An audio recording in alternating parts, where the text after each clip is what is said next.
Bonjour à toutes et à tous, je m'appelle Olivier Lapierre, professeur de zootechnie à AgroParisTech et à l'origine en fait du projet Grignon Énergie Positive. L'idée de ce projet elle est née il y a 2 ans à la rencontre en fait de 2 idées. La première c'est de promouvoir Grignon, la ferme expérimentale du domaine de Grignon, comme un lieu qui continuerait d'être un lieu à partir duquel se réfléchissent et se diffusent des solutions utiles à l'agriculture. Et puis bien sûr l'enjeu que présente aujourd'hui à l'agriculture la question de l'énergie, de l'effet des gaz à effet de serre et plus généralement en fait l'ensemble de l'interaction de cette activité avec l'environnement et la découverte à l'occasion d'une lecture du concept de maison à énergie positive que les Allemands et les Autrichiens développent depuis quelques années. Donc depuis que nous avons tenté de mettre en place ce projet avec Capucine Laurent que vous verrez tout à l'heure, nous avons réuni un certain nombre de partenaires qui nous ont accompagnés dans son développement initial et qui nous suivent actuellement dans sa mise en forme opérationnelle. Ces partenaires sont le Crédit Agricole, le CNIEL, qui est l'interprofession laitière, les instituts végétaux, Arvalis et le CETIUM, auquel s'est associé l'organisme financier Sophie Protéol, l'ADEME, Agence de défense de l'environnement et de maîtrise de l'énergie, et de façon plus occasionnelle et sur des projets connexes, le groupe Suez et Naskeo, une petite entreprise start-up qui développe des technologies dans le domaine de la méthanisation. Bonjour, je suis Capucine Laurent, aujourd'hui manager chez BeCitizen, société de conseil en environnement, spécialisée dans les secteurs du développement durable, particulièrement sur les enjeux énergie et climat, et j'y suis particulièrement en charge des questions d'énergie et de climat, justement en interaction avec le secteur agricole. Le projet a commencé à émerger au début de l'été 2005, et à ce moment-là, les biocarburants ont commencé à peine à en parler. Tout a démarré en fait à l'été 2005 avec l'augmentation des prix des barils du pétrole qui ont induit une très forte surmédiatisation des biocarburants, notamment en France. Donc à ce moment-là, début d'été 2005, tout ce qui est sujet énergie et climat et les impacts que ça pouvait avoir sur l'agriculture commençait à émerger. Le constat que nous avons pu faire avec Olivier Lapierre au démarrage, c'est que finalement, sur ces questions énergétiques et climat, la manière dont ces sujets-là étaient traités était restée très sectorielle.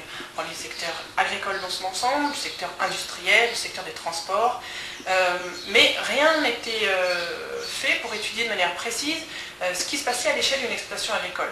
Or, les principaux acteurs du changement et également les principaux acteurs qui vont être impactés par les enjeux énergétiques et climatiques sont avant tout les agriculteurs. Donc il nous a semblé vraiment pertinent d'aller étudier de manière plus fine ce que signifiaient que les enjeux d'énergie et de climat à l'échelle d'une exploitation agricole.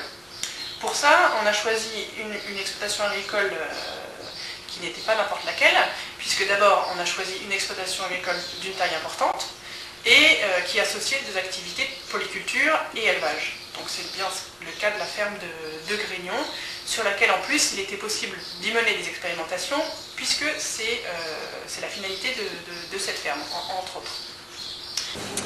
Bonjour, Dominique Tristan, donc je suis responsable des productions animales de la ferme et m'occupe de la mise en place du programme sur la ferme, mise en place effective en cherchant à minimiser les consommations mesurées d'énergie sur la ferme et aussi minimisation des émissions de gaz à effet de serre.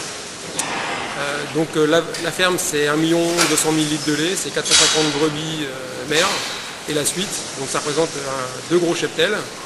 La première chose qu'on va mettre en place dès maintenant c'est les mesures d'énergie, de gaz à effet de serre au niveau électrique, au niveau consommation d'eau, au niveau de fuel.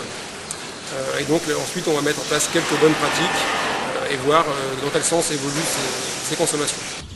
Alors un exemple de bonne pratique que l'on va mettre en place dès cette année, c'est de faire pâturer un maximum les génisses et les vaches taries. Alors c'est à la fois garder des animaux en bon état, puisqu'on reste sur un objectif de vélage 2 ans, pour véler le plus tôt possible et si possible faire le plus de lait par animal. Donc par contre on s'est aperçu et on a calculé que lorsque les animaux étaient au pâturage, ça nous coûtait beaucoup moins cher en euros mais aussi en mégajoules, d'où l'intérêt du pâturage dans notre système sur les génisses et les vaches taries. Bonjour, Adeline Aumont. Je suis stagiaire sur le projet Grignon Énergie Positive. Donc le but de mon stage, c'est d'évaluer l'intérêt de mettre en place une unité de méthanisation sur la ferme de Grignon. Donc la méthanisation a déjà été testée dans les années 70. Donc là je me trouve à côté de l'ancien méthaniseur et ça n'a pas été concluant. Donc maintenant les technologies ont évolué et nous souhaitons mettre en place une unité pour traiter les effluents de la ferme. Et le but de mon stage, c'est de chercher l'éco-substrat, donc les déchets possibles à ajouter aux effluents d'élevage pour rendre l'installation rentable. Donc vous avez derrière moi l'actuelle fosse à lisier qui servira dans prochaine unité de méthanisation. Donc en fait le principe de la méthanisation, on va construire une fosse qui s'appelle le digesteur, dans lequel les effluents et autres substrats sont introduits. Et les bactéries naturellement présentes dans lisier produisent du CH4, du méthane, le gaz est récupéré et avec ce gaz on va pouvoir produire de l'électricité et de la chaleur. Et cette fosse à lisier que vous voyez servira ensuite de stockage du digestat, donc le lisier qui a été méthanisé, qui servira de fertilisant pour les cultures. Bonjour, je suis Frédéric Guébou, je suis stagiaire au sein du programme Énergie Positive. Donc, le sujet de mon stage est d'étudier l'intérêt des cultures énergétiques au sein de la ferme Paris-Grignon. Donc mon stage va se dérouler en 3 parties. Premièrement, je vais évaluer les besoins énergétiques de l'ensemble de la ferme, ainsi que des différents partenaires, comme l'INRA et le CETIUM. Ensuite, dans une deuxième partie, je vais étudier la faisabilité des différentes cultures, comme les filières bois et la filière culture pérenne, comme par exemple le miscanthus et le panier érigé. Et enfin, une troisième partie, je vais émettre des hypothèses sur la faisabilité économique d'une chaudière afin de fournir les besoins de l'ensemble de Paris-Grignon. Bonjour, je m'appelle Yves Piton. Je travaille sur le projet Grignon Énergie Positive depuis maintenant 1 an. En ce moment, je m'intéresse à un système de récupération de chaleur sur le lait qui sort de la salle de traite. Il faut savoir que sur le système de Grignon, il y a un atelier de transformation laitière dans lequel on a besoin de calories pour réchauffer le lait, pour produire notamment du yaourt. Alors d'un côté, on a la salle de traite avec les vaches laitières où le lait sort à 37 degrés du pied de la vache. Il faut le refroidir à 4 degrés pour le mettre dans un tank. Et de l'autre côté, on a l'atelier de transformation où on a besoin de réchauffer énormément de lait pour pouvoir le transformer. L'idée du projet sur lequel je travaille, c'est de faire un lien entre ces deux ateliers pour faire un transfert de calories en fait, depuis le pied des vaches laitières jusqu'au yaourt.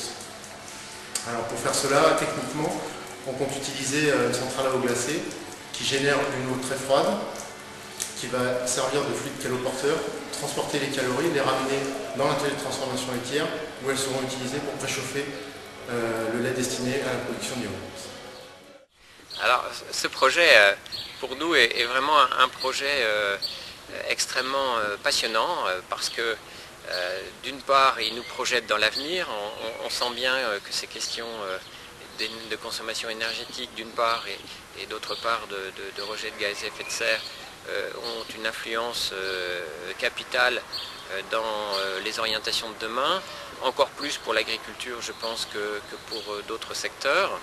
Et donc nous, notre souhait c'est vraiment d'améliorer le bilan énergétique global de cette exploitation de façon à pouvoir ensuite le rendre transposable sur d'autres exploitations. C'est vrai que nous avons des activités très variées, mais chacun secteur par secteur pourra être transposé, en tout cas on essaie de construire les outils qui permettront de le faire, transposer sur d'autres exploitations françaises ou européennes.